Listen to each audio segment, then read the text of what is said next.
Good morning and welcome to the Morning Spotlight Podcast. I'm your host, Mike Ham, coming to you as always from the Spotlight Studios here in Morristown, New Jersey. My guest today has been in the mortgage business for over 20 years and hosts a local talk radio show, Real Estate Jerky, where they give you something to chew on. He also hosts two other podcasts, Inner Edison and Helping the Brave. He's a veteran. He is Ed Parcaut. Ed, welcome to the show. Thanks for having me. It's good to have you on. I mean, I put a lot of time and effort into my fake background, and to have somebody that has like a real legit background, I mean, if that's a green screen, then like I'm blown away. It's not a green screen. Well, yeah. Yeah. Well, the funny thing was pre-COVID, right? I was going to do more video because Steve, the one we got connected, Steve D. Right. Sims, he's like, he does his AOTC ahead of the curve. And he's like, you got to do more video. You got to do more stuff. Yeah. At the time I did none. Fast forward to today, it's like, can you stop doing video?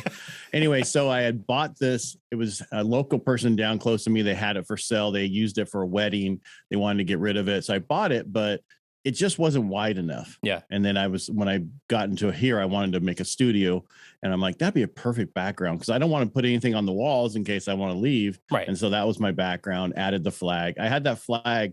I actually ordered it from Dog Tag Furniture. Okay. Which, but they're out of business. They're gone now because of COVID and everything. What was nice is when they created them, they didn't understand the demand they were going to have for them. So people flew in to help them build them. Build those flags. Yeah. That's awesome. Yeah. And then now COVID and everything shut them down. Right. So. Yeah. Great.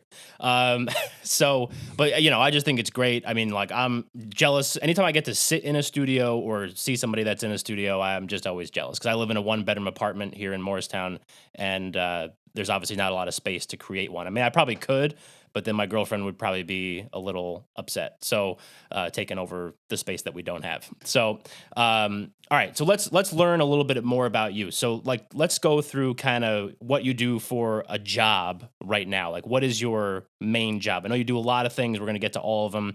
But what do you do?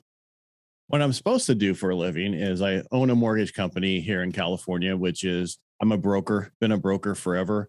I prefer that side of the business. I've been a mortgage banker. I've been a mortgage lender. I've done all that. I like the broker side because I never have to say no. Right. Plus, I'm able to offer things. This is my opinion, of course. Sure. Don't do me.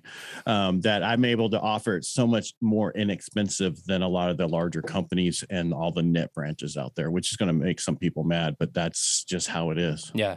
Yeah. And you've been doing it for over 20 years. A long time. Yeah. I first got into the business in, it's going to date me, 91. Okay. And then I got out because huge market downturn at that time, not real huge, but at that time it seemed, it wasn't like the Great Recession, right? But it was a bad one. And then I got back in the business in 94 and been in ever since. Yeah. And I'll tell you what the difference was. When I got out the first time, it was all refinance. I was taking people from 13 to 9 and they love me. And now if I give someone a 2.99, they think I'm taking advantage of them. You're laughing, but that's how it is. Well, yeah, I would imagine. Right. So I got out and then I went to work for a insurance company that sold to businesses, right? It was Blue Shield, Blue Cross. I can't remember which one. It was in Thousand Oaks. I was in a small business. I worked there for 6 months and I was answering calling, business owners, talking to them. And I actually started listening to what people were saying, the tones and inflections in their voice. And so when I got back in the business, it was a totally different world for me. I could connect with people by talking to them. And plus people say I don't have a bad voice. So that helps out too. Yeah, definitely a good voice. Definitely like a good voice for podcasting, radio. And we're going to talk more about that in a minute. But before that though, so it wasn't always in the real estate mortgage world, right? You were a veteran before that. I actually joined the Navy to see if I wanted to become a doctor. I joined as a medic because I heard horror stories, how many people went through medical school and all that kind of stuff. Yeah. And, at the time I thought I wanted to, or a chiropractor, didn't know what, but you have to be better than a C student. And I never studied and I got B's and A's in high school, but I was told I was going to be a blue collar worker by my counselor. So nice. I joined the Navy to see the world and I got stationed in San Diego. And I was and then I was stationed at Camp Pendleton, pretty much my whole tour that I was in there was a couple stints somewhere else, but I was at Camp Pendleton at the hospital. Gotcha. Which I tell people, it was like, if you watch the show MASH, that's kind of how it was for me. It was not really like being in, Yeah. So I guess wasn't on a ship. If I was on a ship, it'd be a different world. That's why my son's in the Army. He's a medic. And I told him, don't go in the Navy because you'll get stuck to a ship you're not going to be as lucky as I was. Yeah. But I guess then obviously like the doctor idea didn't really pan out. It was just, No, I understood that I hated patient care. I mean, I liked the yeah, overall about it and right. helping. I worked, and so I ended up going to physical therapy and through the Navy, and then I got stationed back at Camp Pendleton. I would take care of people's, and what I liked was the stroke part and the wound care, helping those type of people. You could actually see the healing. Yeah.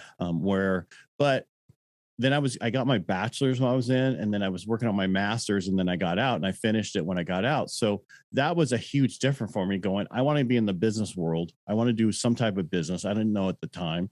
I got my bachelor's in marketing and my master's in international business and marketing. So it was like a dual emphasis. And that's what I used when I came back into the mortgage industry. Not it was at the time it was direct mail, but nobody was really doing it. I don't want to say right, but they just didn't. I created some postcards, made a huge thing in 91. Then I got out. When I came back in 94, I went to work for the same guy that I worked for before, and he was using the same postcard. So I revamped it and we grew that company so big. It was ridiculous. Right. Yeah. So talk to me about because obviously, you're doing 3 shows now. You were talking about the video stuff before, and obviously you're doing a lot of, lives and, live streams, videos, all that kind of stuff. Talk to me about approaching something like the mortgage industry. So I sell title, like I told you before, and this is not something that a normal title sales rep is going to do a podcast. Right. And so talk to me. I mean, mortgage business seems to be similar. I mean, I think that now it's changed a little bit, but it seemed, especially like you were talking about back then, it's definitely a lot different. So talk to me about maybe when you first start doing these different types of things, whether it's the postcards or stuff maybe you did early on. Was that hey, what are you doing, Ed? What's the deal with this? Why don't you just go with what we normally do? Well, back then, all right. So it just created. I'm an old dog. I've been in this business forever. But in the '90s, we had started direct mail, and I was a guru of it. I mean, I created stuff, and people would steal everything I would create. And how I would know that is I'd make up departments, and then I would see that on other people's piece. And I'm like, they're stealing my stuff, which was good because it allowed me to make better and do stuff. And my whole thing was to create, people to make. When we were in 47 different states, so we do mailers through the whole country, and it was about getting the phone call, but getting a quality lead, not just a phone call. Right. And that was always my goal. And we did really well. And that's been my forte. But what happened is I got into management, which was the worst thing I could do. And when I moved up to Northern California from San Diego, I actually started my own company again because I was business partners with somebody before. We were together for forever. I worked for a company, and that guy had made $10 million to himself in 18 months after, and then he went bankrupt and whatever. And out of that company, there was 30 salespeople, and they created 9 different companies. And that business partner I was together for the end. And then when I moved up here, I'm like, I'm going to separate. I'm just going to do purchase. I do not want to do refinances because that's all we lived off of back then was refinances. And it was a great business, but I like helping people get into homes. I like helping them build personal wealth. It's not about just refinancing people. Right, exactly. And then, so as we kind of progress through this journey, right? So was the Real Estate Jerky the first show that you started or got involved with? Yeah. So what happened was, I've been in this business, and everybody's trying to do things differently. Sure. But the problem is everybody tries to do things differently by going to the same events. Right.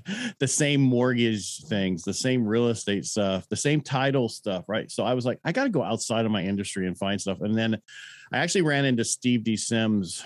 It was over 3 years ago at an event in San Diego. It was Todd Duncan's High Trust thing. He was there talking, and I was like, this guy is so different. Yeah. I need to get to know him. I went upstairs to a thing, and I was standing next to him. He was talking about everything, and he's got this huge English accent. Right. And so I downloaded his Audible book, which was Blue Fishing, which is the book he has. But I downloaded it, and then I was walking the Camino de Santiago. Do you know what that is? I do not. That is the walk in Spain. If you ever watch, there's a show called The Way. It's on Netflix or whatever. Okay. It talks about that. It's a great movie. And my wife showed it to me, and then I had to go on it because that was her plan. So if you ever get married and you have the right person, my wife sits on the couch, looks at me and smiles. I'm like, what are we doing next? First it was like, hey, would you do a 5K with me? Would you do a 10K? Would you do a triathlon? This is back in this 06. And of course, I'm always going to say yes, because she's my wife. And right. I Happy learned wife, after happy my life. second divorce that it's important to make a list of what you want in somebody, not focus on what you don't want in somebody. Right. So if you make that list, and I'll throw this out there. I know I'm all over, but no, it's great. I love it. That's what we do here. We're always all over the place. All right. So my list, I mean, everything I wanted outside, different industry, that professional, had to have a degree, same as me or whatever, or, because I always became an issue with my past wives, that degree thing. Like, I thought I was better than them. That's not what it is. I wanted to be more educated to know what I was talking about. So the only thing she wasn't on my list was 5'9". She's 5'4". Everything else was there. Right. She had a list, which I didn't know at the time. And she had just got out of her divorce, and the only thing I wasn't on her list was a fireman. She thought she wanted me gone every other night. Right. But then once you're a soulmate and you find that person, you want to spend all your time with them. And that's what we do. Right. So we've been married for 17 years and we spend all our time. I adopted her 3 kids. They're my kids. And that's just our story. So now you got to know who I am. And the funny thing about you're saying about all these lives and everything I do, I never told anybody anything about me. And now everybody knows everything about me. Every single detail of your life. Yeah. Yes, everything. Right. Yeah. Like how bad the 2006 hurt me and hurt my, credit, and how I repaired it. Because that's how I explain to people how to fix your credit. I tell them, I'm telling you what I did. This works. I'm not working for a company who's telling you what to do and they've never been through it. I've been through it. This works. Do this, this, and this. Yeah. So. Right. And so go back to the mortgage thing for a second, because we're talking about this and you're talking about connecting with people and all that kind of stuff. Are there particular groups of people? Like, do you focus on veterans because you are a veteran? Or is it really just kind of like you're an equal opportunity broker? I'm an equal opportunity employer and broker, but veterans are who I'm key to and so everybody sends me any VA loan they have, but I'm in Northern California. So we have no more bases up here. When I was so if you live in San Diego or you live some of those areas, that's a lot of people, I only help veterans or LA because there's so many of them. Right. And that's the difference. But I really like helping veterans. I really like helping first-time home buyers. And I really like helping business owners, because one of the biggest problems is for business owners to buy their house. A lot of times they don't show enough income, but there's luckily some new programs that are out so we can get those people into homes also. Right. Gotcha. Okay. And I'm going to toot my horn here for a second. Toot away. So much that I had somebody come to me. They were referred by an agent friend of mine. And he's like, I tried to get them to you from the beginning. They were at this bank for 60 days. Right. And they couldn't approve them. I had them. We closed that loan in 9 days. Nice. That's a good toot right there. Well, the issue is I'm a business owner. Right. I understand off your corporations. I understand all the other stuff because we do it. Yeah. We live it. Right. Somebody who works for, we'll just say a bank or some other company, they don't own a company usually. They just are a W-2 employee. They only know their stuff. I know so much more because I did it. I've been there, and plus the people I've helped. So I knew how to put his stuff together to get it through a normal process where they didn't understand. How could you get a W-2 this year for next year, but use the income this, it's right. Yeah. They didn't understand it. Yeah. So. And I think a lot of people, so we have a lot of listeners to the show that are, most of the listeners between 25 and 35. That's like the general demographic of age. A lot of them are in the Northeast, but that, whatever. But I think one of the things that sometimes happens if you're in like a sales role, like me, and you're making commissions, 1 year you might have a great year. Last year you might have a COVID year where you don't really do as well as you have in the past. And then they're like, oh, we got to take the average of your last 2 years of commissions and then use that. And you're like, well, I didn't even make any last year. You know what I mean? Right. So then it's like, you have to like figure out like, how the hell am I even going to buy a house? Right. Yeah. And but in that that age bracket you just talked about, I'm going to go off a little gamut again here. Since you brought it up. All right. So I'm hearing constantly, I'm going to wait to buy until we have a downturn, right? Bubble. It's going to burst. It's going to burst. And I keep telling them there's no way this is we're going to birth. We are 5 million homes short. It's going to take us to build 2 million homes a year for 10 years just to get caught up. And a lot of people look at me crazy. And I said, well, here's what happened. So we look at from 2002, and if you heard this, tell me to shut up. No, From 2002 to 2006, we built all these homes for people coming of age at 31. The average person who buys a home is 31 years old. I'm 31. That's the average. There you go. Some people do it earlier, some people do it later, but on average, it's 31. So from 2002 to 2006, we're building all these homes. It was the most homes we've ever built in a year, each one of those years. You can go back and see it. I can give you the charts. What happened is you go back 31 years, and there's this thing that came into play called Roe versus Wade, right? It was an abortion bill that allowed it to be legal. The birth rates plummeted for the next 10 years. So they're building all these homes for these people coming of age that aren't there. Right. We had programs in our industry where people could buy 2 and 3 homes in a tract, which they were. That was a false sense of that we needed those homes. And if you wanted to watch The Big Short, that's a movie. Yep. Guy's in with the stripper. She's like, oh, I have 3 homes and I'm buying them. I'm closing them on 4th one. He's like, how are you? Right. And because right. That's the problem. We had these programs. So when we had that financial crisis because of the programs that was created, and it wasn't so much the programs that were created, it was how they were rated. The bonds rating of them were AAA when they should have been triple Ds, right? Or E's or F. They were so bad. If they were rated properly, they would have been priced right and nobody would have used them. Right. And none of that would have happened. All right. So that's what happened there. So we didn't build homes for 10 years. We built a little bit. Then for the next 10 years from 2010 to 2019, we built the same amount of homes as we did from 1930 to 1939, which was about 7 million homes, which is the least amount we've ever built through that 10-year period. Okay. Right. So that's only like 700,000 a year. Yeah. That, right. Today, you fast forward to today where everybody's like, okay, well, we're short homes by we're short 5 million homes. This year we closed, we're going to do like over 900,000 homes, new homes. Next year, maybe 1.1. And I said, we need 2 million for the next decade to get caught up. And people go, yeah. And I also said, did you know what's happening right now? Also, we're in a 3rd year of a 10-year birth rate expansion on top of all of this. What does that mean? No bubble. Yeah. It's going to continue like this for a decade at least. I'm hoping that we don't see the like Phoenix going up 30% and San Diego going up 22%, because I'm in California. I can't have that. I want 7% appreciation. Yeah. I want less than that, because after a $500,000 house, 10% is 50 grand. You do 20, that's 100 grand. So that house went up 100 grand this year. Next year, another 100 grand. That takes a lot of people out. And then they move to other states because they make 50 to 100,000 and they can't buy anything in California, which we have 40 million people in California. We can lose a few people. Yeah. We have a net exodus of 100,000. It's going to take a very long time to get rid of all of us. Yeah. So get used to seeing us coming. Yeah. Well, I think maybe, as someone that's in that age demographic, because I'm 31, and like looking and being in the industry also as a title insurance rep, like I saw, especially here, let's just say New Jersey, and they could have similarities between New Jersey and California. I'm not sure what the California markets were like, but New Jersey residential market between last year and even continuing now, like it's insane. I mean, like houses are going. I had a client that was actually on this show, my first ever episode, told me that he had a client that paid $150,000 over the asking price in cash, and waived his appraisal and his inspection. And I was like, say what?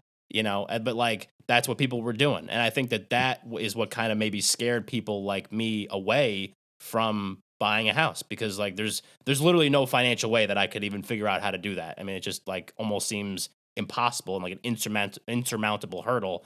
But like, how do you, like if you're talking to somebody that's renting and they're like, I'm cool renting, it's just going to be, we're going to make it through. And then once we kind of save up some money, then we'll go buy that house. And, if there's a bubble, there's not going to be a bubble according to you. So like, talk to me about that. Like, how do you get people out of like the mindset that I have basically? Because, so in California, they passed kind of a rental moratorium where they can't raise the rents on people except for a certain percent, right? Right. For years, most people own rental properties are a mom and pop. They're not the big companies. There are some of those companies that own a lot of them, but most are mom and pop, and they wouldn't raise the rent at all until that person left, right? Well, now every time your lease comes due, you're going to get a raise because that's the only way they can keep up with that. And if you look at rents, they continue to rise, not go down. They never go down. They're going up. And that's what's going to happen. So are you going to build personal wealth for you? Or are you going to build personal wealth for your landlord? Right. And the issue is think about it.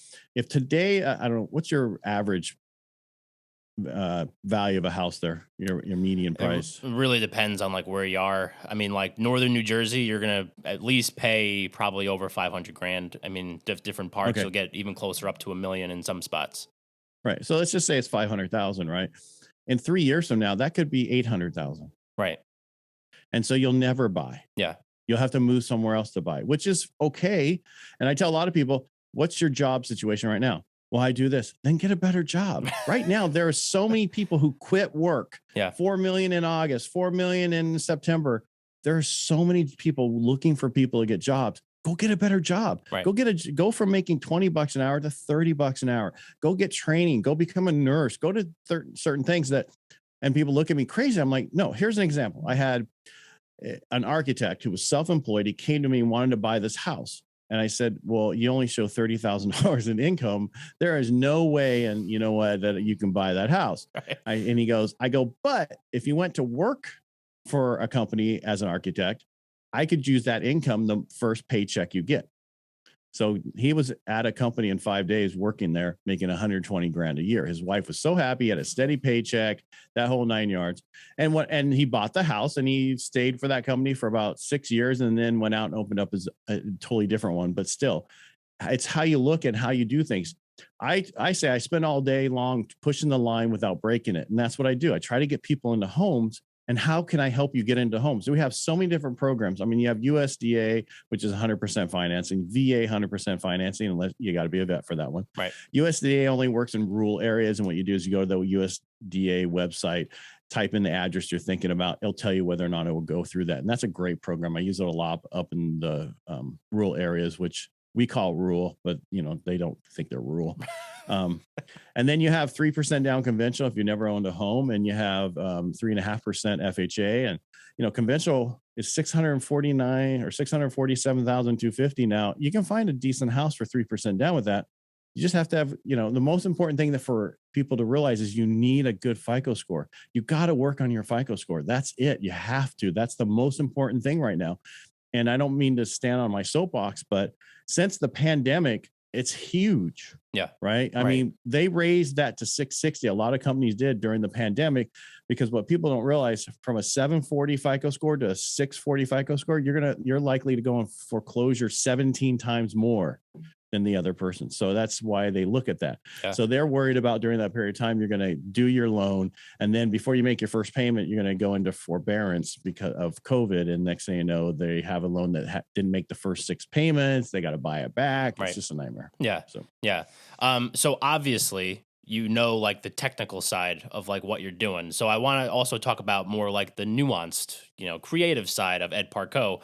But we're going to start with like the connection side, because one of the things that you mentioned, so we got connected through Steve Sims, who was also a guest on this show, and he's introduced me to other great guests that have been on the show that right before you, a couple of them actually.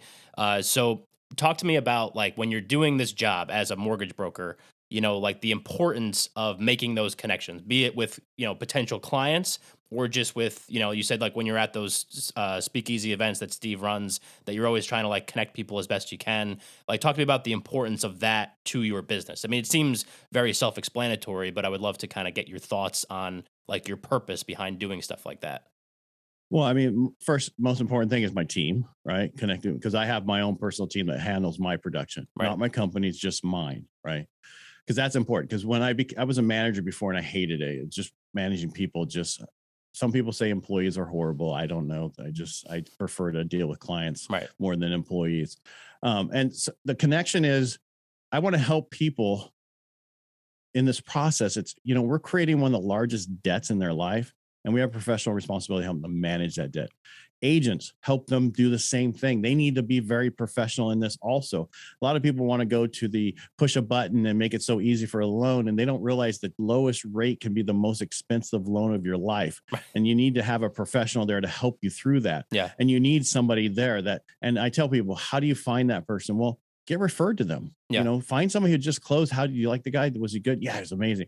But the most important thing that when you're looking at, and I'll get to the other connection part in a second, when you're doing a loan, they're going to give this thing called a loan estimate. In that first box, those are all profit for the company, except for the discount fees, right? If they're buying the rate down there, it's what you're paying for. So be careful in that first box. All right. Yeah. And I always tell people the fine print can really kill you. So be very careful with companies' fine print. And then the connection side, we got to talk about the connection side. Well, all right. So, with the Steve Sims, I was telling you, because I like to connect with people. Well, I go to the speakeasy and it's 40 people. The 3 times a year we go, he sends us someplace. We're there. We have no idea where we're going. The next one is in New York. Yeah. Yeah. Well, I think it's really Brooklyn, right? You know, but I guess no, you can't. Let's go to Brooklyn. Yeah. Let's see the Beastie Boys. Anyway, there's some good spots in Brooklyn. There's, you know, it's up sure and coming. Is. Yeah. Yeah, I'm sure there is. But it doesn't have the same the only thing that was open. New York, right? New York was closed. Right? Yeah, exactly. And who knows where it's going to be now with everything. I mean, our state too. So, I go to, so he doesn't just have, you know, people from the mortgage industry that we all have to worry about. What are you doing? You're going to take this from me? You're going to steal what I'm doing? I don't really care. I had a lady reach out to me because from one of his events, I was doing this thing called a speakeasy nugget bucket. And basically, everybody had put all these little quotes in and stuff in this bucket during this speakeasy, and he'd pull a few out. Well, I won it because I helped so many people during the time, which I didn't even know I was helping people. I just talked to people, connect them here, connect them there, because that's what people have done for me. So I do the same thing. Sure.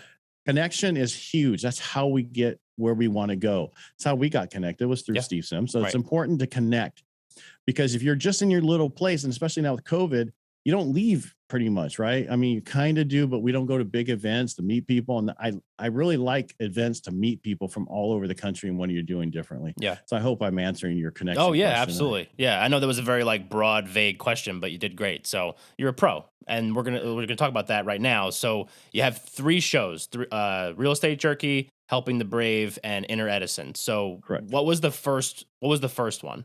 Was it Real Estate Jerky? About 3. Yeah. So 3 August ago, somebody came to me and said, "Hey, would you like to take over a radio show?" I'm like, "Do people listen to radio?" Because I didn't. I listened to, you know, XM or whatever. I never or whatever I had on my phone. But then, so I found out talk radio is huge, especially in our area. And so so they had different names for the show. It was a real estate. One company here had it for about 8 years, and then somebody else took it over, and it was about how great I was, not about what you're helping people, right? And that's nobody wants to hear that. Yeah. So I said, fine. And then the lady who brought it to me, she's like, I tried to get the first guy to do this, and this is how we should do it. And I'm like, that sounds like a great idea. She's like, what do you want to name it? Why do you want to name it the Central Valley's, real estate or whatever show? Right. Snooze fest. And So I started a blog back in 2010. It was called Real Estate Jerky. We give you something to chew on. And I'm like, hey, I'm just throwing it out there because I'm not really using it anymore. I said, and they looked at me and they're like, oh my God, we could do a smokehouse studio. We can do, and that's what they did. So basically, from our smokehouse studio, I had somebody else do all this stuff. So I've been doing that for about 3 years. The first year was I had different real estate agents on, and then I had a host that was a real estate agent. And I went through many different people, and now it's changed. It's about real estate and finance for about 5 minutes. Yeah. Kind of like what you're doing, right? Right. Just show me some title insurance. Who cares? It's not about that. Nobody cares. Nobody cares. And that's what my wife said to me. She goes, John, they don't want to know about that all the time. Right. And so, we started having, about a year and a half ago, during the last election, right? We had politicians on because I want where you buy the community, right? You need to know what's going on with the community. You need to get involved. You need to help out, whatever that is. And so I have nonprofit months in February where we have all these different nonprofits on in our area. And I do different things all the way through the year. Like coming up this week, we're going to have a vet who's coming on to running for Congress, right, from our area, which I think is very important for vets to get involved, especially in the political area, because as a vet, I don't care if you're a Republican, Democrat, or independent, we can talk. Right. There's no personal feelings about anything that's going to get into the fact we're not emotional. We were in the Navy, or we're in this, we're in some service that was not taken away from you, but you've just learned how to compartmentalize it while you're talking to somebody. Right. And especially in the medical field, you can't get all, oh my God, he's hurt. How am I going to do that? You know, I mean, you just go in there, you do your job, and you forget everything else, and you just do it. Right. So anyway, where was I going with that? We were talking about the real estate jerky. Yeah. So we've been doing that. So it really took off that year. Right. And the producer of it, I had her become my co-host, because it got to a point where I couldn't have different agents on because there was an agent on already. Yeah. And they didn't want to compete or whatever. So now I have different agents come in and talk, but then I have companies, you name it, come in and talk about it. People are asking, can we sponsor your show? Blah, blah, blah. And I don't really want a lot of people sponsoring my show because, first of all, I own a mortgage company. So the only thing I did is in between the breaks, other national mortgage companies are trying to get in there. So I'm like, okay, put my ad in there because I don't want those guys to get it. And it's not really trying to promote me. It's just to stop those people from taking it. Promoting on your own show. Right. Yeah. Right. Because it's important that the reason I started the show and the lady brought it to me is she knows how much people from 2000, after 2006, when people were losing their houses, I was helping them negotiate short sales, all my different agents. I still was doing loans, but it was the same thing. To get somebody in the house, it was the same documents you needed to get them out of the house. But I met a lot of people who actually lost their house, their kids saw it, and it stopped those kids from wanting to buy. Right. And I think that is the worst thing that could happen, because for most people, the only way you can build personal wealth is through home ownership, because most people don't do a 401k, 403b, or an IRA. They actually buy a house and then it appreciates. And if you bought a house a couple of years ago, you can see now you're up $100,000, $200,000, So yeah, that's why that show. So that was first. Right. And so sorry to cut you off, but when they approached you, did you that was your first show. So what was why you? Why Ed Parcaut? Just because you had a good voice and people were like, I like that guy. He knows what he's talking about. Was that really it? Well, they knew I knew what I was talking about because I've been around a while. Plus I was during the downturn, I started this thing actually a friend of mine started this thing and I brought it up here. It's called No Homer Left Behind. And we had these events where we'd have people come in to help modify their loans. And we had 3,000 people show up for modifications. And these were at the time where they actually were doing them in the beginning. And then it got to a point where I was like, stop saving the house, save the people. Yeah. The modifications, let them go, do a short sale and I found out ways to get around that hardship thing to help people get to the next step. And gotcha. So they came to me because they said, you're like the best kept secret here. And we don't want you to be that anymore. So I've been on, and it took 2 years on air, 52 weeks a year, every week. And we were live up until 2020 March when everything shut down because of COVID. Right. So then we had to go to Zoom. Then we had to go to where we record it, they edit it, and then it goes out on Saturday or whatever, which my wife's so happy because now I don't have to give up my Saturdays anymore. You got them back. Yeah. To take that and then, so our show, we hear 51 to 71,000 people listen to the radio show a week, on the station and all that, which is great. Yeah. So I wanted to take them from there. And so I took it and I created a pod. So I took all the episodes. I'm like, we got to do one more thing with this. Let's put this somewhere else so people can get it after the fact. Yeah. And so it's a podcast. It's out there. It's on all the places you get your favorite podcasts. And it's there called Real Estate Jerky. You can listen to it. And, sometimes it's not going to relate to you because it's a local thing, but most of the time it's going to relate to you because we talk about what you can do and what you can't do. Right. And exactly. how to help you. We've had people on about 1031 exchanges. That's nationwide. It doesn't matter where you are. Right. Right. And that guy was amazing because I didn't realize you could buy a second home with a 1031 exchange. Yeah. So. Right. You could. And then you eventually start 2 more shows, Helping the Brave and Inner Edison. But those are not necessarily focused on mortgages or real estate or really at all. So talk to me about foraying into that stuff, doing something, because this show, we've done real estate and we've done a lot of other types of things. I mean, we've had people that have no connection to real estate whatsoever on this show, like someone like Steve, but you could still pick up things from that could help you in business or whatever.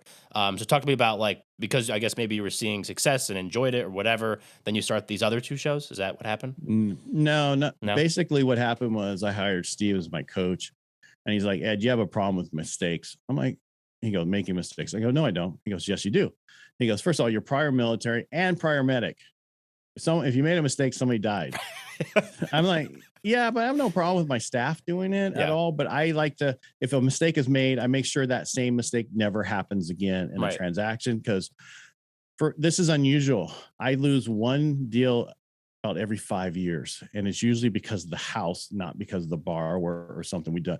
My thing is, when I do a pre-approval letter, that's golden. Yeah. Only way that it couldn't be is if you lied or created some document up and gave it to me that was not correct. That's it. Right. I don't throw things against the wall to see if they stick. That's not how we do it. We get people in homes. So what happened was, he's like, I go, I want to do a different podcast then, totally different than mortgages or real estate, because I've been in sales my whole life. That's what we do. And I know how to run a business. I know how to do all that. So trying to toy with names, my wife actually came up with Inner Edison, and it went from there. And so basically our greatest accomplishments come from our greatest defeats. And that's basically what it is. And for also, one of his favorite quotes was, or his quotes is, most people quit right before they're successful. And that's so true. Right. And so I started that. Steve got me a few guests, and then now we dropped our, Tuesday, our 54th episode today. Nice. So, so it's been around. I've had people from all over. I've had, Rob Angel, who created Pictionary, to, I had a lady who created an Etsy store during the pandemic and how she used house stuff. It's all over the gamut, because there's information that you can get from anybody. I even had the UGG founder talk about his business, because most people think UGG started and it went through the roof, and he actually lost the business during the process of over the 15 years of growing that thing. So it's just, things can happen, and you can get inspiration or understand from anybody through the process. Right. And when I had Rob Angel on Pictionary, I didn't talk about his game or any of that kind of stuff. It was all about how he picked his partners and how he knew they were the right people. Right. So to play Pictionary or to play Pictionary? No, he created the game Pictionary. Right. So that works too. But how do you pick his business partners? Right. Yeah. Because a lot of people that go into business, they have partners, and it usually don't work out well. Not all, on average, they don't. But it worked out real well. And I was like, how did you find that? Let's stay right here on this. And so I look at things differently than other people. Yeah. Being on the, selling by the phone for, for as long as I did, I interview people every day. Steve was saying some stuff to me, and I don't know, because he wanted me to come up with this idea. What do I do? Right. And I'm like, I don't know anymore. I do this, this, and this. He goes, you help people tell their story across multiple mediums. Yeah. I'm like, okay.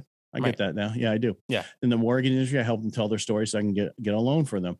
On Real Estate Jerky, it's about what's going on. Inner Edison's about their business or what they've done and how they've done it, or they're there to help other business people not go through what they went through or what they can go through. So, and that's how that one came about. And then I actually got a domain called Helping the Brave 2 years ago.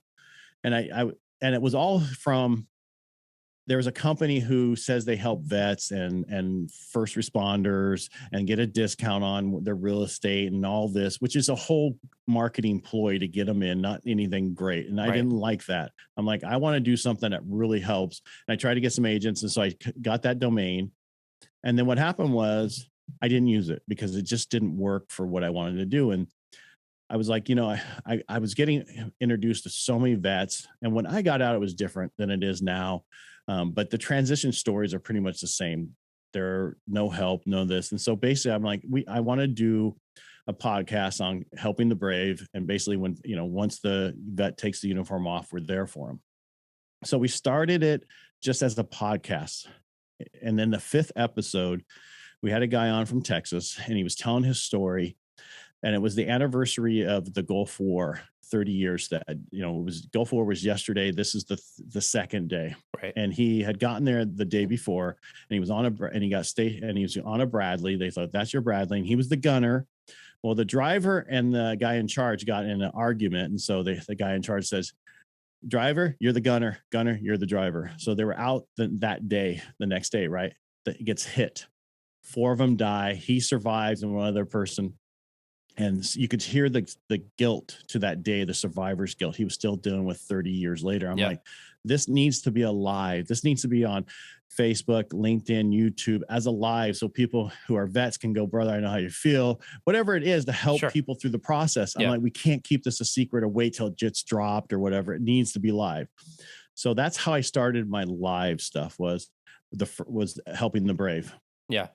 And one of the guys that was my co-host at the time, he had been doing them for a while, so he helped me and get a start. I'm like, this is so freaking easy. This is easy. And it goes to YouTube afterwards. I'm done. I don't have to do any editing. I don't have to do anything. This is amazing. Yeah. So that's how I started. That was helping the brave live. And we do 2 of them a week, Tuesdays and Thursdays at 3:30 p.m.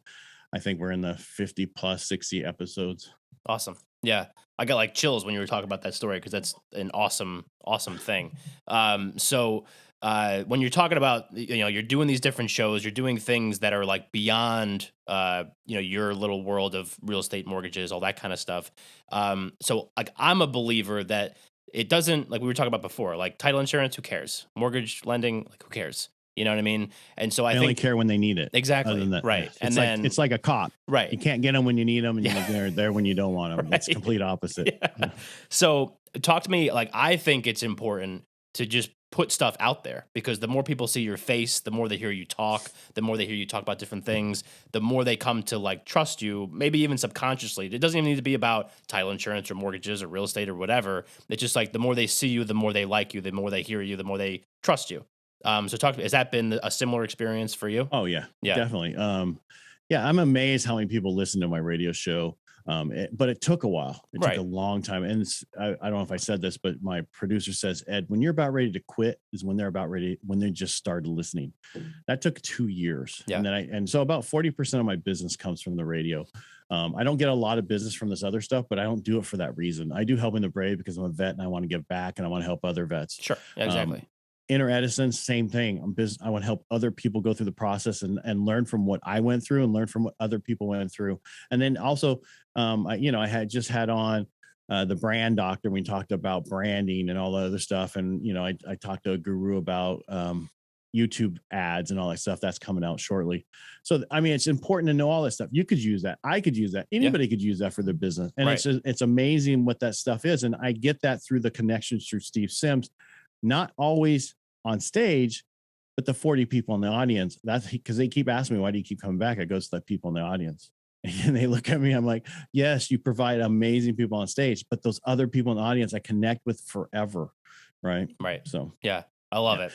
And you have to get to a point, because I try to get, so I do lives with agents on top of this, everything else I do during the week that has nothing to do with my radio show or the other live I do or the other stuff. And I have them come on. We talk about more, actual loan programs, but only for 10 to 15 minutes, no longer, because it's got to be short so it can be on YouTube and everything, but it's live so they can go through and scroll. And that's it. I want to help people get to where I am, because a lot of people are afraid to show their face.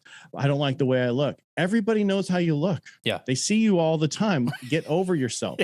And I heard from, Steve he did a live with Bradley, and Bradley says, once you get past not caring anymore, you'll blow up. Yeah. And that's what you have to get to, a point where you don't care. Like, I haven't shaved in a week or so. I shaved my neck, but it's like, this is who I am. If you don't like it, deal with it. Don't do business with me. Exactly. Go somewhere else. There's some, I guess I can't, because I dressed up for a few events. They're like, holy cow. Yes, I'm bald. And sometimes I wear glasses. There you go. Yeah. And they go, why do you wear a hat? I go, because all the people in Rotary that are way older than me have scars on their head because they had skin cancer and they had to, take it off. Right. I don't want that. So I wear a hat. So when I go out in the sun, I don't have to worry about worrying about putting stuff on. I have a hat. And plus my hair doesn't mess up. So. I love it. Okay, so we're going to move the show into our closing segment. This episode has been tremendous so far, so there's a lot of pressure on this closing segment because we need to really hammer it home here at the end. So the closing segment we call Under the Spotlight. What would be one thing that you would want the spotlighters, which is the listeners, to walk away from this episode with? So you are under the spotlight. Don't wait to buy a home. Get out there now and buy a home now. Boom. That's it. Yeah. Stop waiting. Yeah. Stop thinking there's going to be a downturn. There's not. This is not the stock market. This is not 2006. We don't have a financial crisis. We don't have more homes than we need. We have it's supply and demand. We don't have enough supply. We have too much demand. Is the demand going away? No. Is the supply coming? Not for a long time. So that's the other issue. Other thing, I'm going to add one last thing here. Sure. Because we put so many people in 2% interest rates over the last 2 years, instead of 85% of the homes being resale, I think that's going to get down to 50% or less, because people are going to stay in their homes a lot longer. Because why do they want to make a move and pay $1,000 more a month or $500 a month for the same house as rates go up? Right. And Nick, I did a live about why you shouldn't wait. And it talked about where's rates going to be next year and where's value going to be next year at this time. Both of them are going to be up. So why are you waiting? Yeah. Yeah. Love it. Love it. Awesome. Under the spotlight. Excuse me. So if people need more Ed Parcaut after this episode, which I can't imagine they don't need more. So where can they go to get more of you and listen to all the stuff that you have going on? Just Google edparcaut.com, Ed Parcaut, Google it. I'm at edparcaut.com, Instagram, Ed Parcaut, Twitter, Ed Parcaut. Everywhere is Ed Parcaut. That's the one thing you need to do. If you're going to get out there and do stuff, have the same name everywhere. Don't have, Jason Moore 25 or whatever. Have your name out there. So every time a new thing comes on, I'm on TikTok. Yeah, this old guy's on TikTok. You need to get on there yourself. Do it all across everything. You never know who's going to listen, because a lot of people, only young kids on there. No, I have so many people grab financial advice, and I was shocked how much of my stuff went viral. For me, that's huge, because like I said, I didn't do any of this stuff. I didn't do YouTube. I didn't do that. I just focused on my clients, CRM them and stayed for it. And now I am in all these other markets. So I have no idea where I'm going to be in 5 years from now. I am going to be doing more speaking, be on more stages, because that's what I'm being pushed by Steve to do. I'm writing actually 2 books. One's on real estate and how to buy houses, and one's on sales. So there's a few things coming for me, but if they want to find me, just Google Ed Parcaut, Parcaut. Love it. Love it. And then just because this just popped into my brain, because you said you don't know where you're going to be in 5 years, you're on the mortgage side. Are you just in California? You're doing stuff just there, or do you stuff nationwide or other states? I was nationwide, but then I did most of on average, a third of all mortgages are done in California.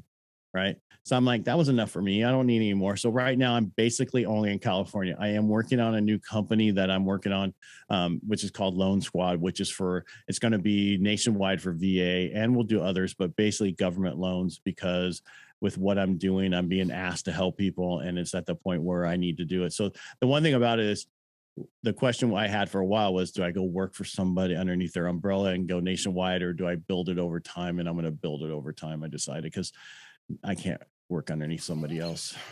They would fire me.